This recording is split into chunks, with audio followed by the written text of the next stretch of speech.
Hi, good afternoon. My name's Alan Knight, and I've been asked to start this session. Why am I here, and why am I particularly interested in this discussion on Ebola and the publication of the Boston Consulting Group's report?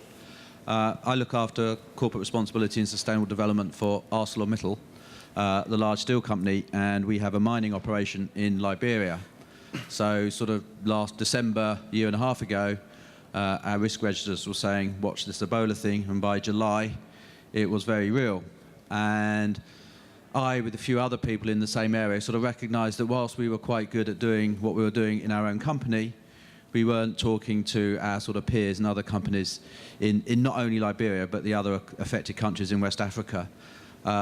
So we convened a conversation with a few other companies, and by December that conversation had merged to, or had evolved, grown organically, to over 100 companies dialing regularly to share notes, and about 40 to 50 private sector and NGOs also dialing in to exchange information and become a bit of a hub to exchange information and notes and agree bilateral agreements and have a bit of a common voice on what the private sector reaction, thoughts and views on the Ebola outbreak was. More importantly, there were country groups which actually coordinated real activity on the ground, giving assets and everything. And I think the biggest takeaway was the private sector has an awful lot to contribute over and above a traditional sort of financial donation.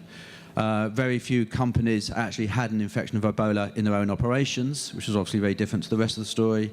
We had a lot of assets and a lot of expertise to offer. Now, what we called the Ebola Private Sector Mobilization Group was a very informal hub. And really what we're here today to talk about is what can we learn about the private sector response to Ebola in general. The thing I was involved in wasn't the only private sector response. It was just a good example of what the operators in the ground can do. And it was great that the Boston Consulting Group have given their time and support in actually producing this report on what are the lessons. And I'm now going to hand over to your moderator to actually lead this really important discussion. So thank you very much. Thanks, Alan, and again, a warm welcome to this session on this, very critical question.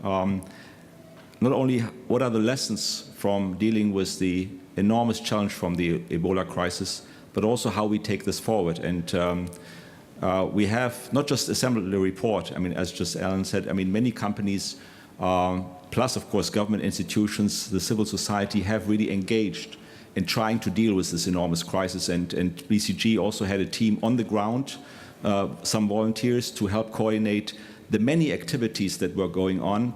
And I think so what we want to do this afternoon is to first, of course, share the learnings from the crisis from different perspectives, and I'll introduce the panel in a moment.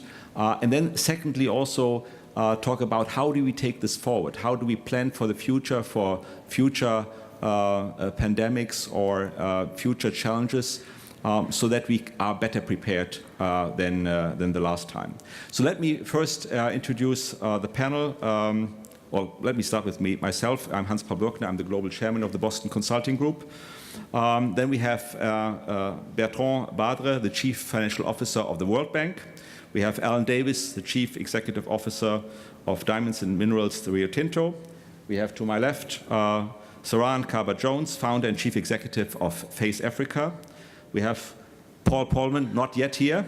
I knew that the 2 minutes would not quite work out. The Chief Executive Officer of Unilever. No, not yet. And then we have Mustafa Ben Bakra, the Deputy Permanent Secretary of the President's Office of Mali. I hope I got this right, yes. Mustafa. Very good. So I think our focus today will be really on the partnerships. Obviously, government institutions were struggling. Companies had a vital interest, but also companies who really wanted to make a difference really chipped in and got together. There were efforts from civil society. And I think what we want to do is really to talk today about the learnings from this crisis, of what works and what doesn't work. I think we need to also be quite self-critical. And then the second part, talk about how do we take this forward and how do we prepare for future challenges. And Bertrand, why don't you start from the World Bank point of view? Well, thank you very much for inviting us to join. I mean, as you know, we are not a health organization, although we played a significant role in this crisis.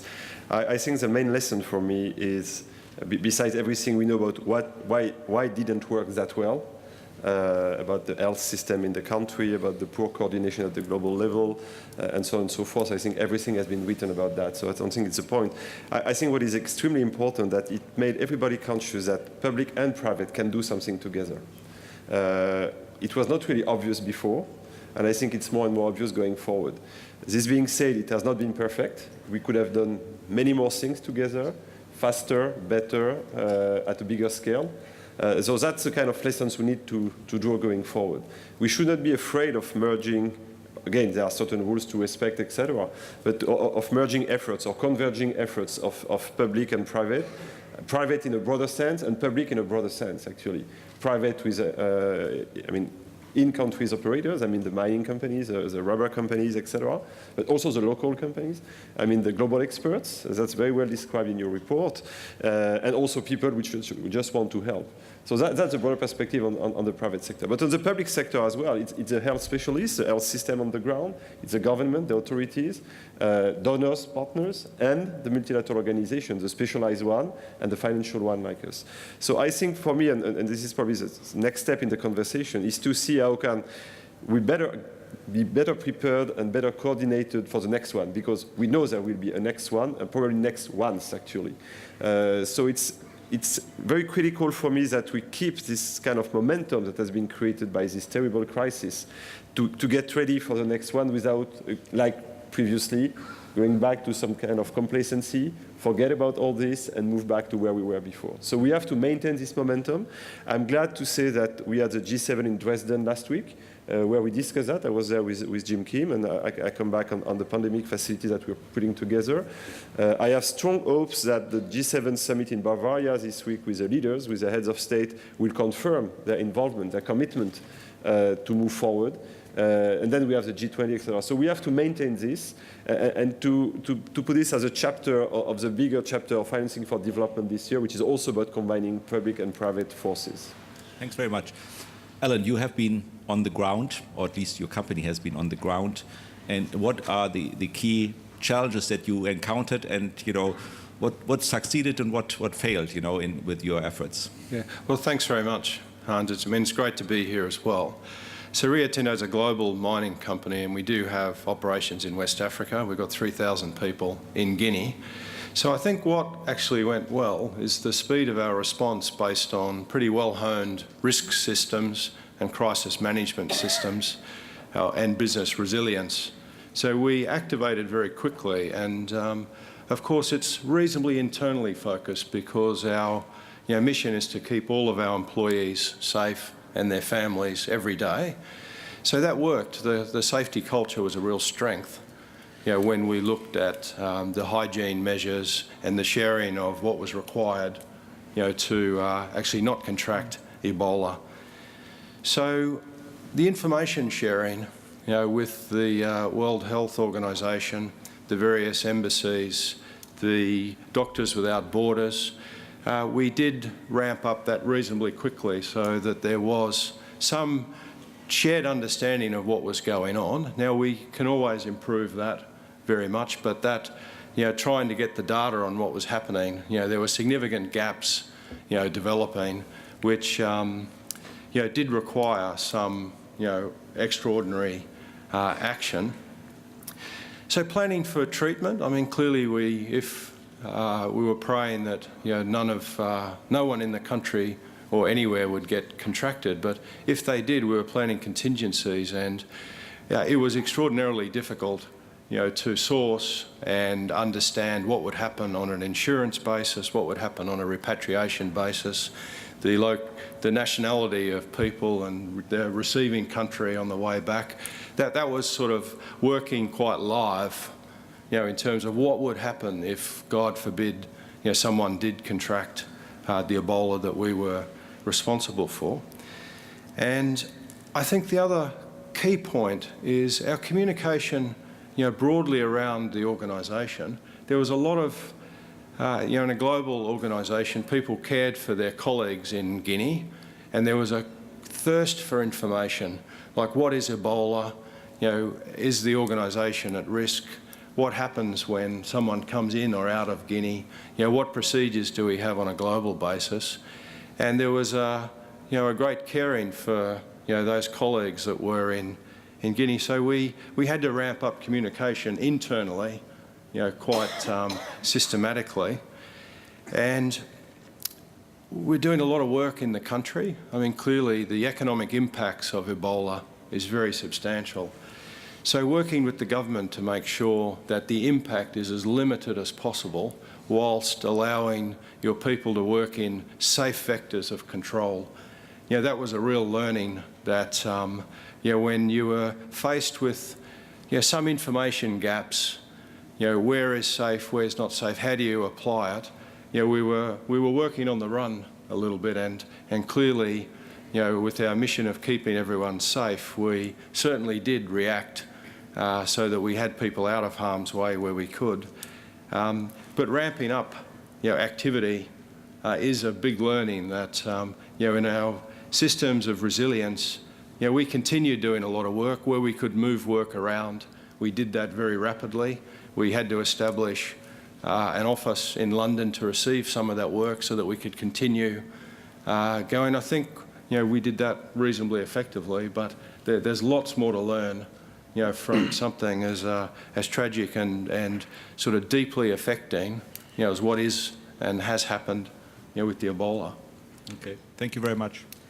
Saran, what was your role and the role of Face of Africa? Great. Well, thanks for having me here. Face Africa had been operating in Liberia for the last 5 to 6 years, mainly focused on delivering water and sanitation in remote rural communities, and in fact in communities that are quite similar to where Ebola started from: remote, rural, isolated, no telecommunication infrastructure, certainly no healthcare system. When the outbreak started to intensify in July, we suspended all of our WASH operations and went into full Ebola response mode.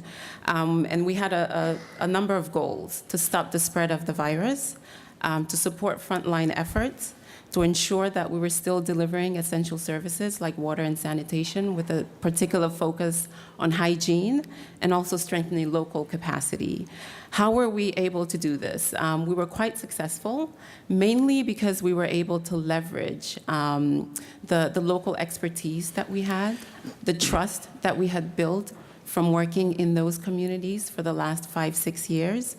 But also, more importantly, plugging into the systems that already existed, the local health teams that were already there, the regional health system that already existed.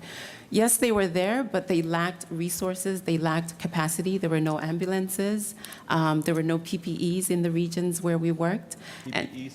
And, personal protective equipment, so that doctors and nurses can be safe from contracting the virus. And so we were working in an environment that lacked all the basic necessities to prevent this virus from spreading. And so what we went in was basically to try and prevent the spread of this virus by focusing on community mobilization, on education, on prevention methods. And we were able to do this effectively because we had the trust of the locals. And I think that's extremely important when you're trying to combat an epidemic like this.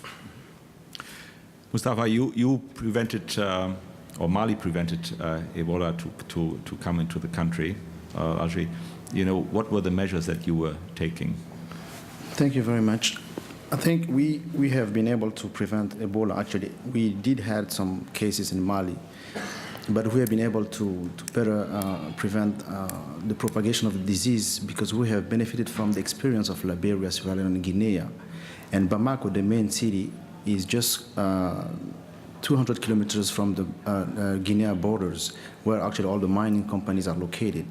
So we have benefited from, unfortunately, this bad experience from Guinea that helped us better prevent the disease. But what actually in Mali we have learned from this Ebola disease, there's 3 things.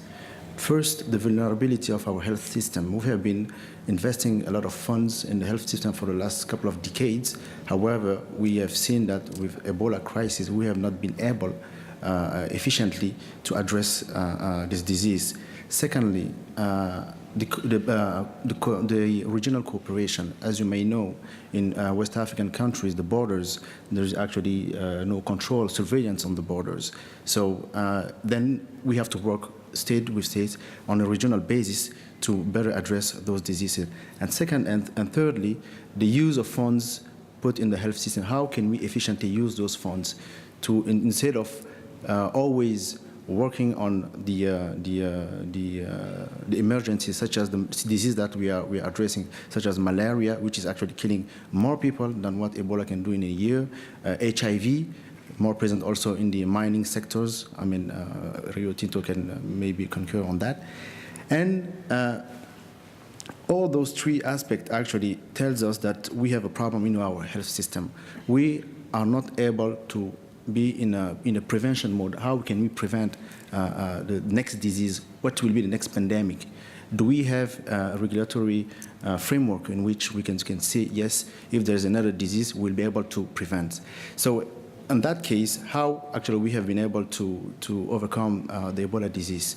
We work with the private sector, but you have to understand something. Rio Tinto is the big mining companies. Most of the private sector in Africa, in Western Africa, they are small companies, SMEs. They don't have enough funds, they don't have enough capacities to address and to be more sensibilized on all those diseases. So that was really a big challenge.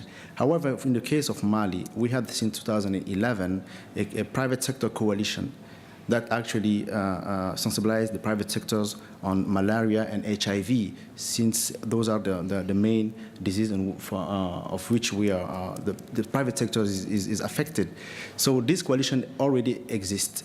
And then when Ebola came in, so they just, at the time, I was minister in charge of private sector, so I was more comfortable on working with the private sector and see how we can better address in the companies, in sensibilization, in sanitation equipment, even the private sector provide themselves to the government, to the villages that are around Guinea or where actually they are more affected. But the part of Mali that was really affected by Ebola was really Bamako, because just it is close to Guinea. And a last thing that I would like to say is our development partners. And thanks to the World Bank president, Dr. Kim, because if he wasn't, because he's a physician, and he knows what is epidemics, he knows what is HIV, he knows what is Ebola. Hopefully he was there when Ebola crisis comes. So he actually he has been able to mobilize all the donors to help the Western African country. If Dr. Kim was not the president at that moment, I don't know what would have happened to those countries. And also the World Health Organization, who helped Mali and other countries to try to overcome those diseases. But now in Africa, in Western Africa, we have to see how we can maybe prevent the next pandemic. That's why we have launched an initiative in Mali on which we are working on to the sanitary, I don't know the word in English, sécurité sanitaire, I don't know how to translate it in English. So which actually will be to only prevent all the pandemics, the next pandemics, because we know that people are traveling a lot. So sometimes, also we have to look at the disease for the animals. Sometimes can transfer from animals to human. So that's actually where we are at the moment in Mali. I would like to also draw in the audience, focusing and get their questions on what has worked and what has failed. But I would like to ask Alan and also Saran about, when you said you were taking certain measures, that was around the employees plus their families in the region that we're working, and maybe even including the villages? Yes. Yeah. Well, certainly initially when you sort of move into the response, it is your local employees is the first sort of influencing group, and then it builds in concentric circles. But we had set up a system of SMS, so quite a sophisticated, so we could communicate with all of our employees pretty much immediately. we could communicate with our employees pretty much immediately, which then we brought their families in so that their responsibility was also with their families, the villages and the communities, and then every part of the community that we interface with, including government departments. So the hygiene procedures, for example, and temperature control, was rolled out progressively throughout the presidency, the ministries, so that there was, in fact, some coordination, right across, Conakry and through to the areas where it was. Okay. Saran, you talked about working or having worked in some rural areas in Liberia for quite a number of years. So did your efforts really focus on those rural areas, or how did you focus your efforts? Yes, we were focused mainly on the areas where we had been operating, because it was extremely important for us to be able to leverage sort of the experience and the relationships that we had built with these communities. I'm not sure if you remember, but in some parts of Guinea, there were healthcare workers and volunteers who lost their lives, mainly because they were going into these communities and doing Ebola prevention and awareness work, but they were newcomers. They had no relationships to these people and communities, and so it was really difficult for people to accept the message, and you had this compounding fear of foreigners coming in and actually bringing and spreading Ebola. So for us, we were able to avoid that issue by strictly working in communities where we already had a presence. Okay. Now, questions from the audience. First on the, sharing the learnings, what works, what doesn't work. Any questions? And please, introduce yourself and be short and sharp in your question. Over there. I'm Mamadou Diallo, Global Shapers Guinea-Conakry. First of all, I'm very happy to be here, and congratulations, many thanks for the private efforts, especially Rio Tinto. Ebola started in my country, Guinea, and it started to say, but my question is, how can we bring more institutions, international organizations, to support those countries like my country, Guinea? Thank you. Good. Over there.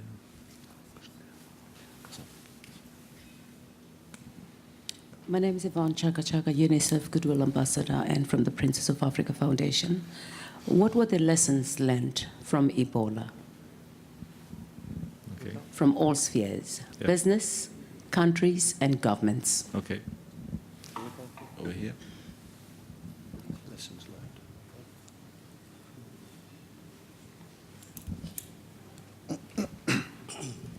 Good afternoon. My name is Alassane Senghor. I'm the Director of Africa, International Federation of Red Cross and Red Crescent Societies.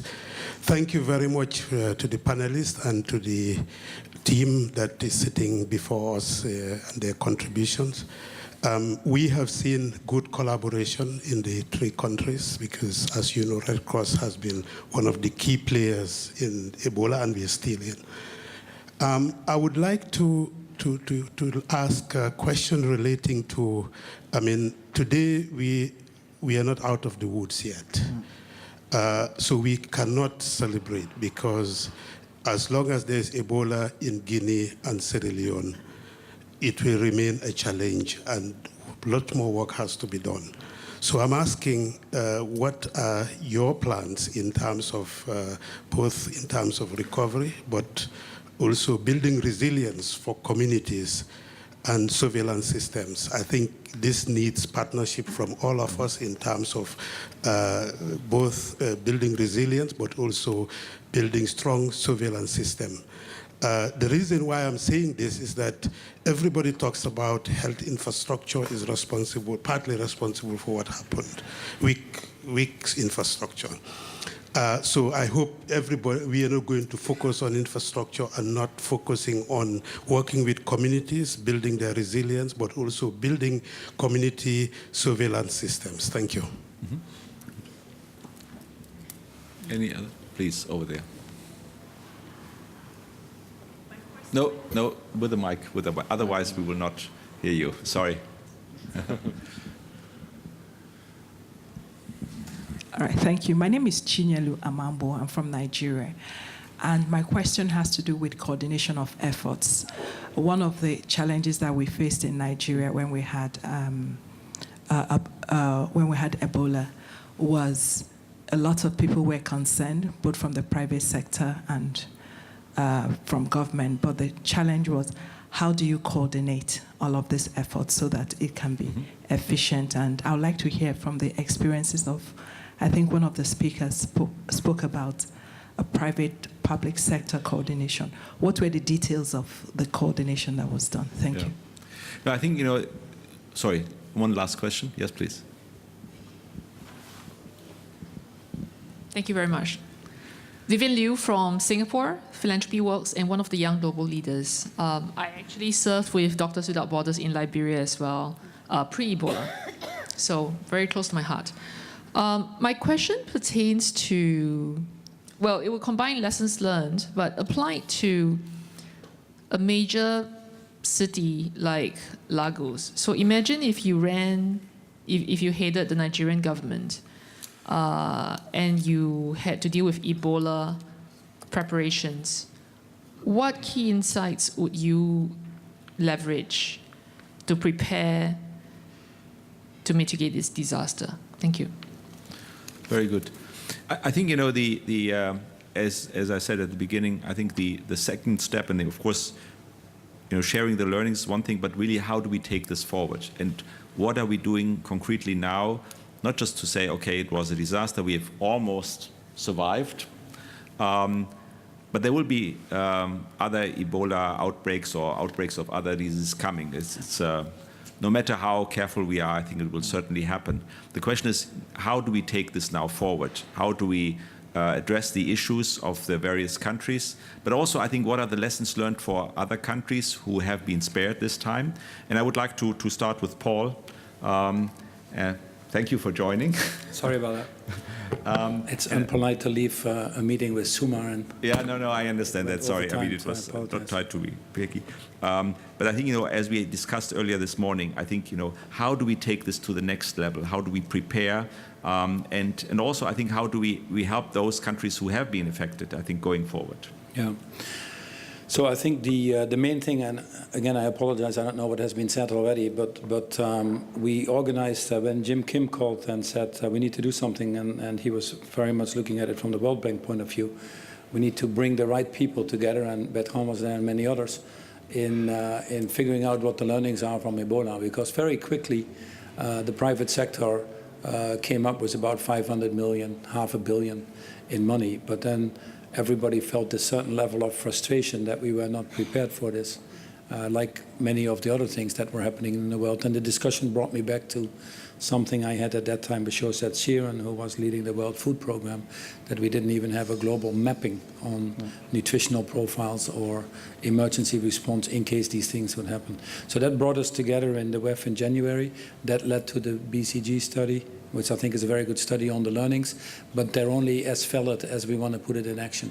I think the way that it is proposed is to look really, there is no replacement anywhere, even in business for ourselves, to first of all be prepared, get the scenarios going, and they need to happen at a country level, then at a regional level, and some of that needs to be done globally. So this preparedness is very important.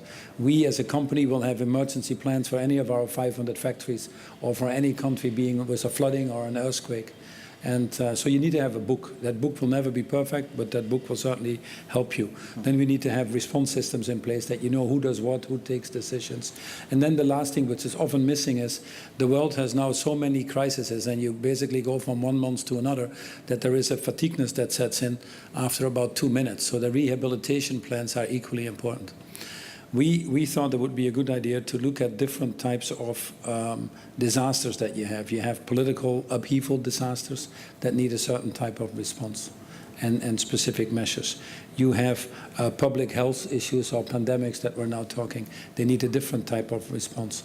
Then you have issues like natural disasters. Increasingly, the effects of climate change are becoming apparent. So how do we deal with those? And the last bucket, you could call things like Nepal, which are these one-offs, totally unforeseen. People call them black swans or whatever. And for each of these, we need to just start to think about how we move it forward. Now, one of the suggestions which business very much likes, because there's an enormous appetite for business to participate. They have the funds, the expertise, and all that. But if you talk about public health, the first thing is never to abdicate the responsibilities of the government. You have to put that into government control. You don't want to privatize all of these issues. So identifying, in this case we're in Africa, identifying 2 or 3 countries where the work could be started, where we bring actually the right people together.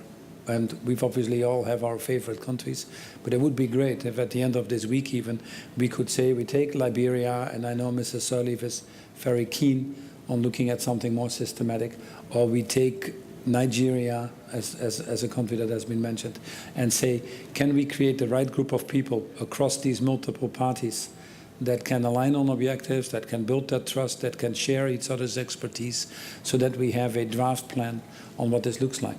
I've talked to Klaus Schwab as well, again this morning, going into this session, we have created an office at the World Economic Forum to deal with the issue of deforestation, which is a tremendous other issue. But they created the Office for the Tropical Forest Alliance. It would be good in the WEF, which is after all a convening forum, to create a small office with support of some of the governments, to create a small coordinating office that could then start working with these 1 or 2 or 3 countries. Get some experience, be very practical. We can get a lot done in terms of playbooks in the next 6 to 9 months, and use that learning to see if we would be able to scale it up. Business is ready to help, there's no doubt about that. We had 120 businesses that jumped on it. Obviously too many that we all could handle, but business is ready to do that. I know many of the organizations like the World Bank and many others are eager to help. So for me, that would be a very practical way forward. Mm-hmm. Bertrand, picking up the ball, obviously the World Bank has a lot of experience in coordinating big projects. How do you see the World Bank taking this forward and connecting with the countries and the private institutions? Well, let me just come back a little bit on what you said. Last year we mobilized money early August. Actually, it's always at the moment where everybody is in vacation, etc. So, but we were able to, once a decision by Jim was made, we were able to mobilize $500 million in 9 days. So when there is a real crisis, the system can work. The issue is to make it work permanently and not to reinvent the wheel every time you have a crisis. So that's exactly the point. And you have to manage different aspects. The first one is to provide funding to cope with the crisis, the humanitarian disaster, and also to keep the momentum, to keep also for development after the disaster, the recovery, etc. When there is this fatigue and people say, what about raising more money, etc. So the first one is really to be able to play on the different aspects of this and to coordinate everybody, because as you say, there were a lot of money at the end which was mobilized. I'm not sure that in 2 or 3 years, when you look at how the money was mobilized, spent, etc., we'll be totally happy with what happened. So if we project ourselves in the future, I will echo what Paul said. We have several things that we need to prepare. And I understand that we need to prepare it at a small scale, but I think scale is of the essence, because a pandemic can be anywhere. We have issues in Korea today. There are rumors of new disease in America. Every time you have this new thing, it can be anywhere, in Africa and elsewhere as well. So you need to be global at a certain stage. So preparedness is of the essence. And what we've realized is that the health system were the weak link in all this. Maybe one of the issues is that we've spent a lot of time and money on having a vertical approach to health issue to the detriment of health system. So we have to rebalance this, and this is our daily job. As part of our development funding policy, we need to work as others on funding health system to make sure you have surveillance system, you have workers in communities, etc., so that we know what's going on. That was one of the, that's really the underlying building block. Second, we already, as Paul said, to prepare books or off-the-shelf, a 911 number. We say, okay, if this happens, we know that Unilever is ready to do that. We know that Rio Tinto is willing to do that. We know that UPS is willing to do that. We know that Vodafone is ready to provide cell phones, etc. We know what WHO, and we need to work on this. And again, private-public combination, I think it's extremely important. And of course, we need money. And that's where, again, a combination of public and private effort is important. That's where we are pushing, and we've been mandated to do that, for an insurance type of mechanism. So I know people are a little bit reluctant. And I've heard, first of all, many people don't like insurance, as a matter of fact, because they say, these contracts, we never can read them, and when you have a problem, they don't pay. Right? So you have to convince them that, no, sometimes it does work. Second, the premium will be mostly paid by donors. And it's difficult to convince a donor to pay for an insurance because you cannot put your flag on an insurance premium. It's very difficult. You can put your flag on a road, on a school, on a hospital, etc. If nothing happened, the insurance premium is gone. And you don't see anything. And same on the recipient side. I prefer to have the money than to have somebody pay for a premium. So you have some education to bring. And of course, you have the issue of the price, because as we all know, an insurance premium always looks pretty expensive before the accident. So here again, this is the type of thing we have to prepare. But bottom line, I'm convinced, and we've been working pretty fast and at a faster speed actually than I expected with the insurance sector, with the large insurance companies, with some modeling companies, etc. What is the basic idea? It's not to insure the people or the infrastructure. It's to make sure that once we trigger, so in the case of Ebola, if we had reached that point in March or April and not in July or August, the cost would have been way lower, as we all know. So once you trigger, then the insurance pays, and you can use this money to fund all the contribution of whether the UN agency, WHO, some support to private sector, etc. So if you pay several dozens of millions of dollars of premium per annum at the global level, then you can mobilize immediately 300, 400, 500 million when something happens. This is the type of order of magnitude that we're talking about with diseases coming every 5, 10, or 30 years, depending on how you calibrate this. And I finish with that. The very important point is that if you bring the discipline of this type of approach, the discipline of insurance mechanism, and this is what triggers the interest of Minister of Finance, you have a feedback loop between the level of preparation, of preparedness, and the price you pay. It's like an insurance. If you insure a factory and you don't have any sprinkler, you pay high. If you put sprinkler, then the premium goes down. So it's exactly this mechanics that we want to have. So we would like every country that is part of this mechanism to adhere to some preparedness standards that we bring to the insurance pool, and they say, okay, well, the world is better prepared now, so we can lower the insurance premium. So it looks a little bit science fiction, as I say, but it's not science fiction. We are really working on real models, etc. Strong interest from the Minister of Finance. They know something will happen. They know it will cost a lot of money, and they know the sooner we react, the cheaper it is. It's as simple as that. And the discipline is very attractive to them. Yeah. Mustafa, turning to you, so 2 questions to you. Is Mali now preparing a plan, just in case to be prepared? Who is doing what, who is connecting. And the second thing, what do you think about the insurance scheme? Would Mali be willing to pay into that? Yeah. Thank you. Actually, we already have a system in place right now following the first case. Actually, before the first case, we were through the Minister of Health and also through the President's office, because the Ebola crisis was really looked at by the President himself because of all the consequences. And we now knew that through this crisis that those kind of pandemics and diseases are now matters of national security. For those reasons, now we have to put in place a center of emergency, a centre d'opération d'urgence in French. I don't know how to translate it in English.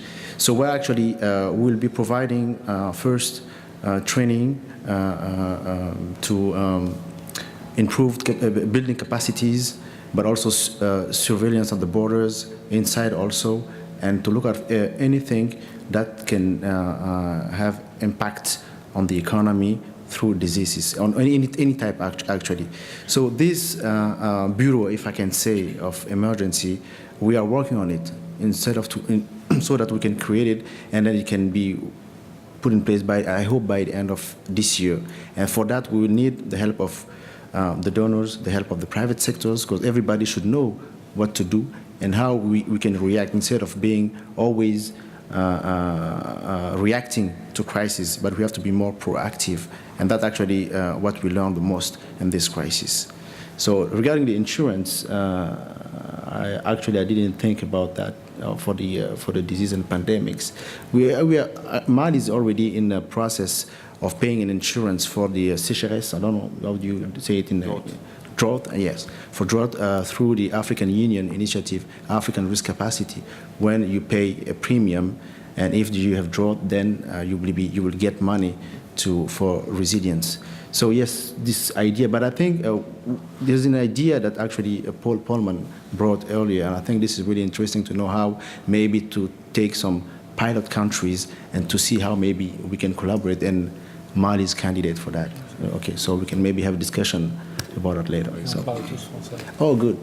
Even better. Good. And Alan, I mean, you talked about your crisis plan for Rio Tinto earlier. Obviously, you have experience, I think, in helping governments to develop those, building on your experience, your plans. How do you feel about that? In Guinea, for example, you could help the government with your plans, making it work. No, absolutely, Hans.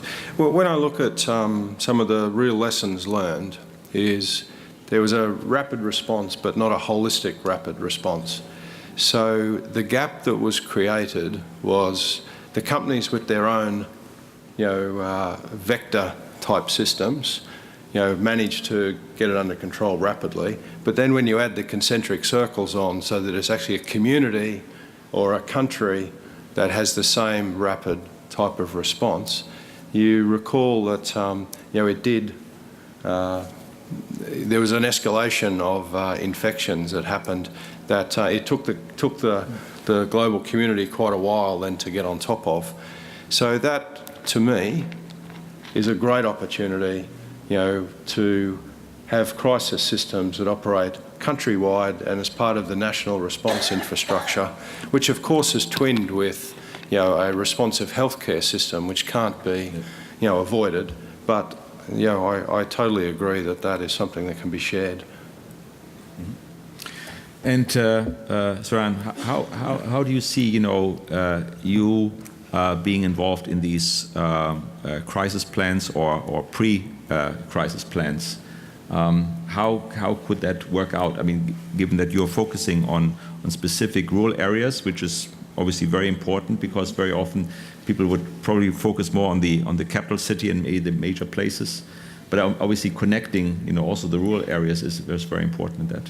Absolutely, and I did want to just mention that I agree we should be global in our thinking, but local in our execution. And I wanted to address one of the gentleman's question on resiliency, because I think that's important.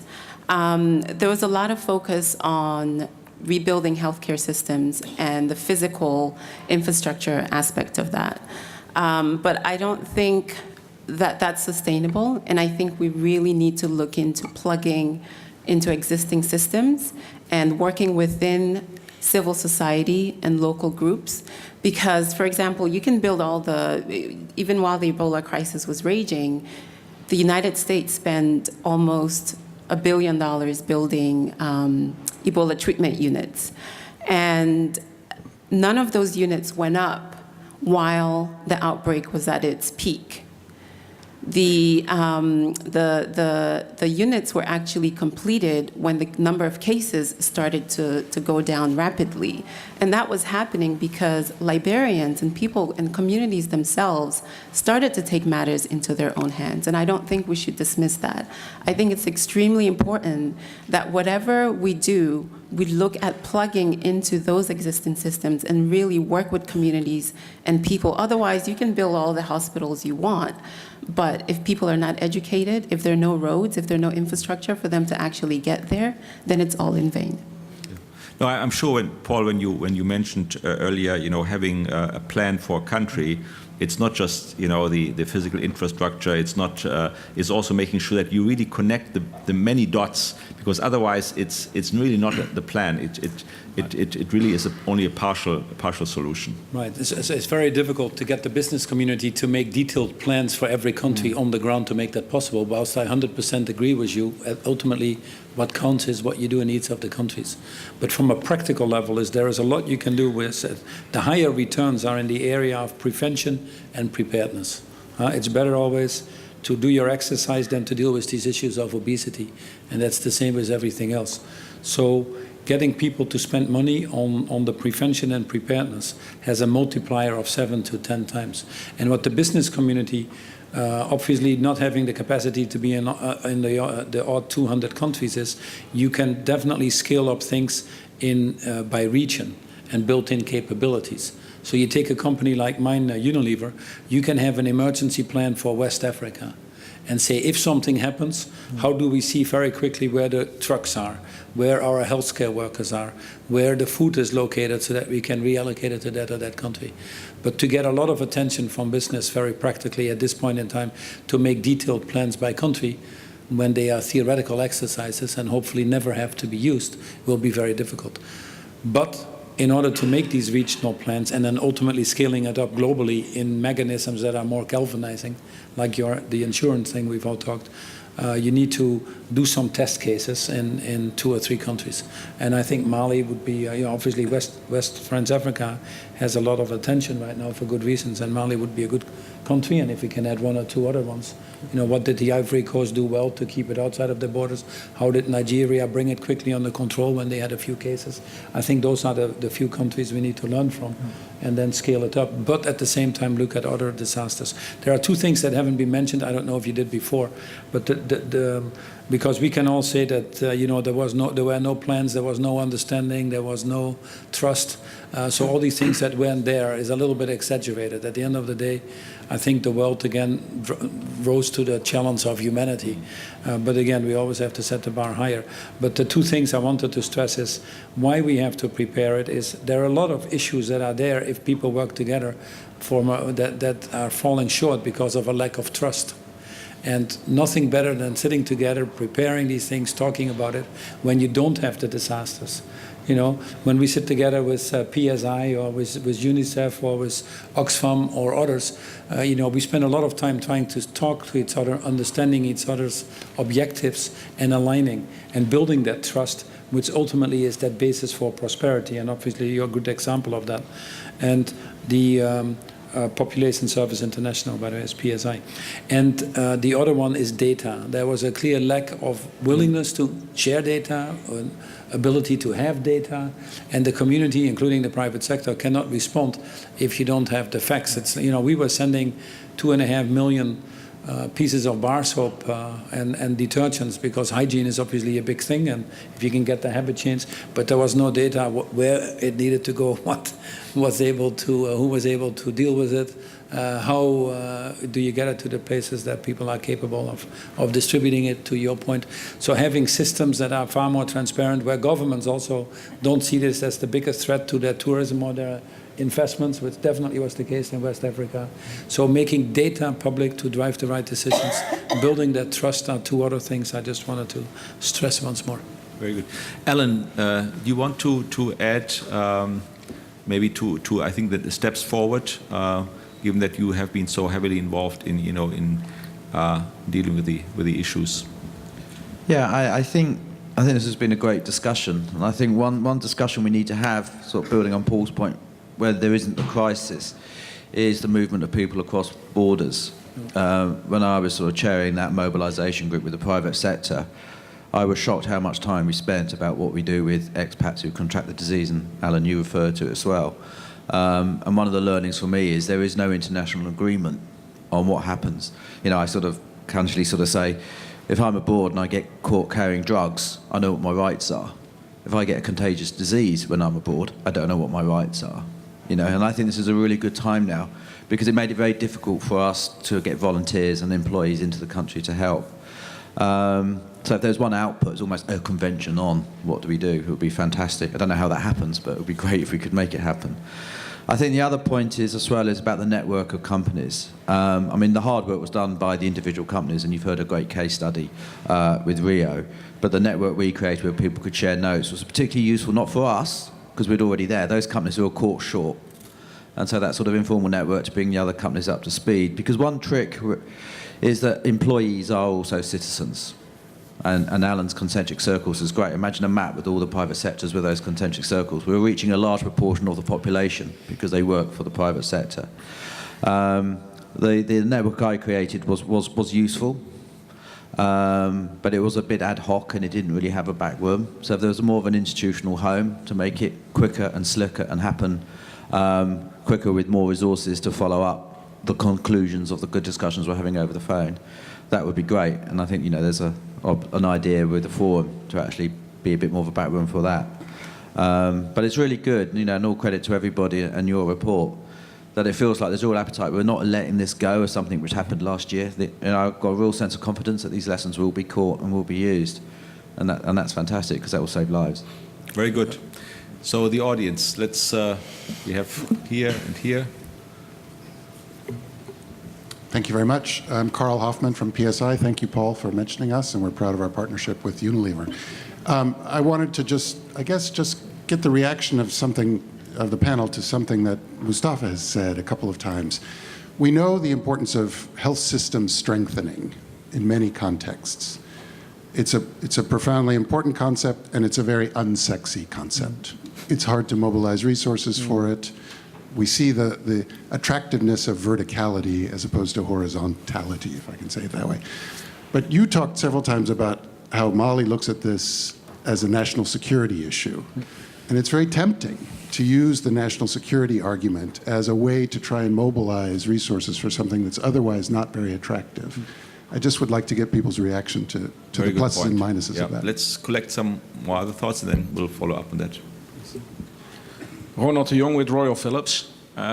We have been involved in the Ebola response, both via the Philips Foundation, as well as also by providing medical equipment. What I very much like in the discussion is the notion of strengthening communities and the resilience of communities. What I also very much like is the fact that we should look at the entire continuum of care, not only taking care of the people that are sick, but also prevent and do early detection. I would like to point out that modern technology can play an enormous role there to enable all of that, connectivity, digitization. And basically I would like to build upon the point that Mr. Polman made. I think it would be great if, as an outcome of this session, there would be a tangible proposal where a couple of parties join forces to organize this pilot, to prove the concept. Mm-hmm. Then we would go beyond exchanging opinions and statements of intent. And my company would very much be willing to be one of the, let's say, parties to take that initiative. Yeah. Very good. Very good. Appreciate it. Thank you. We have two more behind, and then we'll respond and wrap afterwards. My name is Putumani Mlojwa from the Bulawayo Hub in Zimbabwe. I'm a global shaper. There is a documentary that I came across where this person was interviewing the people in the villages that were affected directly by the Ebola virus that was in Liberia.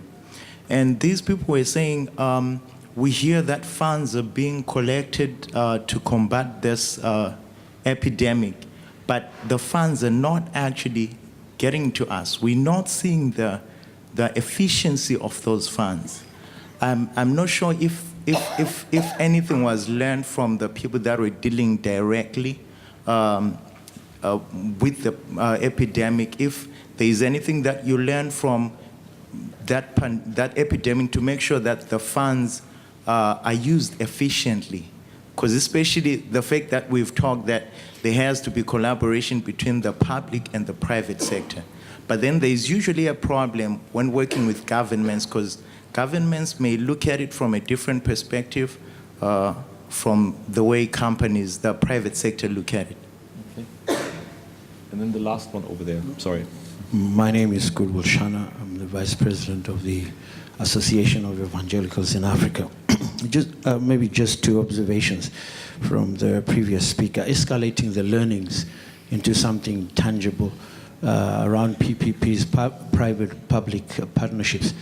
Would it not be a good idea to set up centers of epidemiology in areas where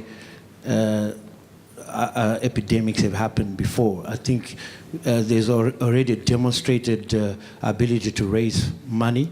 Would that money not be better used to set centers of epidemiology so that we've got surveillance, early warning systems, and an ability to research and respond so that we are not again doing into this hen huddle of excited activity when another epidemic. One of the death areas of Africa is that we do not have centers of epidemiology or research that can quickly pick up and track things. Okay, good. Then we'll have a no, the last one over there. I mean, I think we cannot. We have to stop now. My name is Mutala Mohamed Kamara. I'm a global shaper from the Freetown Hub. I just want to observe a very short point, from what my fellow global shaper said. What works and what doesn't work. He just gave us the true picture of what is happening in places like Sierra Leone and Liberia. I'm coming from a country that is one of the hardest hit. We are still grappling, with finding solutions to Ebola. Ebola is still there. We are still finding, solutions. But providing funds is not just about providing money. It's about accountability. There is this talk of misuse of, these Ebola funds. It is not actually impacting the lives of, communities and, things like that. So I just want to caution, donors. It's not just about providing funds. It's about also, making sure that these funds actually impact the people that are affected. Over there. No, there was a lady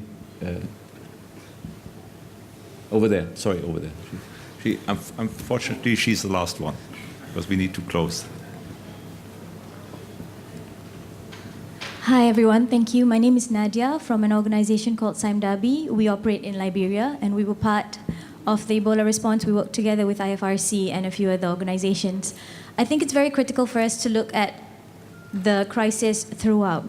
So while organizations are looking at focusing on prevention and actual response, I think it's equally important for each actor and each stakeholder within this whole crisis to also look at management and rehabilitation of these communities if we're really talking about building resilience. And the thing that I've not heard of right now, and perhaps it's a bigger picture that we also have to think about, is the issue of stigma.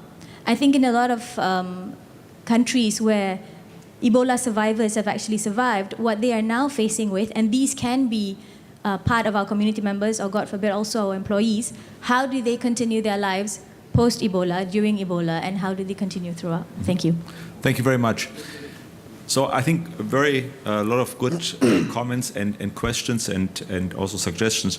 I think one of the key elements, I think, going back to what you said, making health a really critical issue for the well-being of countries.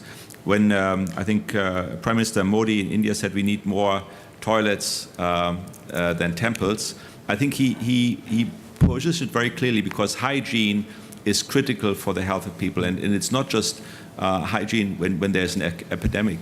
It's hygiene every day because it really prevents people from developing, children from getting their full potential and people for developing in a healthy way. And I think that needs to be part of the focus that we create. I think in addition, the issue of where to spend the money, how to spend the money, and so forth. I think again that should be, I think, part of the plan, not just preventing disease from happening during the crisis, but also then how to deal with the aftermath, how to make sure that you rebuild communities, how to create the resilience that you mentioned. And I think it's very important that we look at the whole supply chain, so to speak, before, during, and after. And what Paul has mentioned, I think really doing this for 2-3 countries in preparing this now, even though, of course, it will never be perfect, there will be always surprises. But I think that will be the key now that we take this forward. The report that will come out later today is just the first step. So I think we should not be satisfied with the report. But I think what will happen is that the task force will continue to work together, hopefully find 2-3 countries to really prepare such a plan, but starting ideally also on preventing things from happening. How can we do best prevent things from happening so that we don't have to deal with the epidemic, but if they are happening, then we can really find a good response. And also, I think, and some of you have mentioned this, how do we deal with the aftermath? Because, if the attention goes away, the people still have to deal with the damage that has been done to their lives, to their families, to their communities. And I think that should be part of the overall package, because otherwise we will not effectively deal with the epidemics. So thank you all very much for a good discussion. As I said, the report will come out later today. But I think the key issue is really to move this into a task force that will really come up with specific actions, preparing plans, and then make sure that we do learn from this rather than saying, okay, this was a one-off and let things go. We need to continue to be really vigilant and make sure that things are happening now, and hopefully find 2-3 countries that are willing and engaged to prepare the plans. Thank you very much. Thanks.